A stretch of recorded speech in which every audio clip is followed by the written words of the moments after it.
மாட்டு பொங்கலுக்கு மஜாவாக கிளம்பி எங்கள் பெரியத்த ஊர் கல்லுப்பட்டிக்கு தாங்க போயிட்டுருக்கோம்.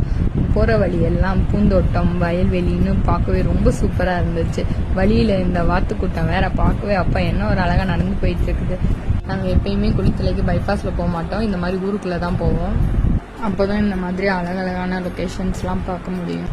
பெரியத்த வீட்டில் எல்லாரும் ஃபேமிலியாக சாமி கும்பிட்டு வச்சுட்டு அப்புறம் அந்த குளித்தலையிலேயே எங்கள் ஃபேமிலி ஃப்ரெண்ட் ஆல்பம் டெலிவரி பண்ணுற வேலை இருந்துச்சு. அவங்க கடம்பர் கோயில்கிட்ட வந்து ஆல்பம் வாங்கிக்கிறதா சொல்லியிருந்தாங்க.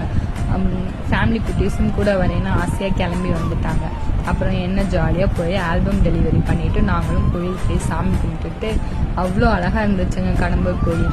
நீங்களும் குளித்தலை வந்தால் விசிட் பண்ணி பாருங்கள். அப்புறம் அத்தை வீட்டுக்கு பக்கத்துலேயே வாய்க்கால் வயலும் இருக்குது. அங்கே போனால் கண்டிப்பாக நன்றி மீன்லாம் பிடிச்சி ஜாலியாக என்ஜாய் பண்ணுவோம். எங்கள் குட்டீஸும் நல்லா ஃபோட்டோஸ்லாம் எடுத்துகிட்டு ஜாலியாக என்ஜாய் பண்ணால் இந்த மாட்டு பொங்கல் எங்களுக்கு சூப்பராக போச்சு. உங்களுக்கு எப்படி போச்சுன்னு கமெண்ட்டில் சொல்லுங்கள்.